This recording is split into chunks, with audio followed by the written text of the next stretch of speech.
kumilos na nga itong si Dax upang maningil na nga sa atraso niya dito kay Zoe dahil sa hindi nga isiniwalat ni Dax na kasabwat itong si Zoe ng kanyang ina sa pagkidnap dito ng kanyang lolo Pepe. At dito nga bago pumunta sa Apex Hospital itong si Dax ay nagkita muna sila ni Doc Carlos at nag-usap. At dito sa loob ng kotse ay dito naman na binalaan ni Carlos itong si Dax na wag daw niyang babanggitin ang pangalan ni Zoe at babastusin.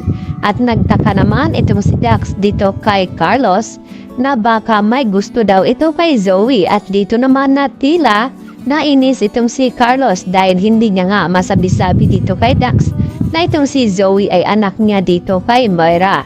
At dito naman na pinagsabihan ni Carlos itong si Dax na kapag nagkaharap na nga sa hearing itong sina Moira ay ang gustong mangyari ni Carlos na ididiin ni Dax itong si Moira sa nangyari ngang pagkidnap kay Don Pepe at siguraduhin na hindi na nga ito makakalabas pa.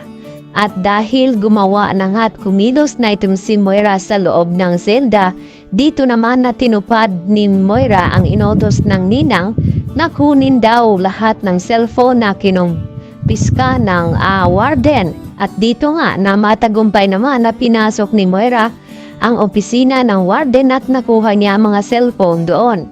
At agad na binalikan ni Moira itong si Ninang at dito na sinabi na kinakailangang patahimikin daw ang star witness na si Dax upang tuluyan na ngang makapagpiyansa itong si Moira at makalabas. Subalit wala silang kalam-alam habang nag-uusap ay palihim naman na nakikinig itong si Madam Lotus. At dito naman yan na sasabihin ni Madam Lotus kay Dicen na may masamang binabalak itong si Moira at kumuntak pa ng tauhan sa loob upang ipaligpit itong star witness na si Dax. Samantala, dumalaw naman itong si Annalyn dito sa Apex na kanyang mga kaibigan at doon sa kanya lolo Pepe. At hindi niya namalaya na nagkabanggaan sila dito ni Dax. At dito nga nakilala siya dito ni Dax at tinawag na Dr. Annalyn Santos. At nagtaka itong si Annalyn na kung bakit kilala siya nito.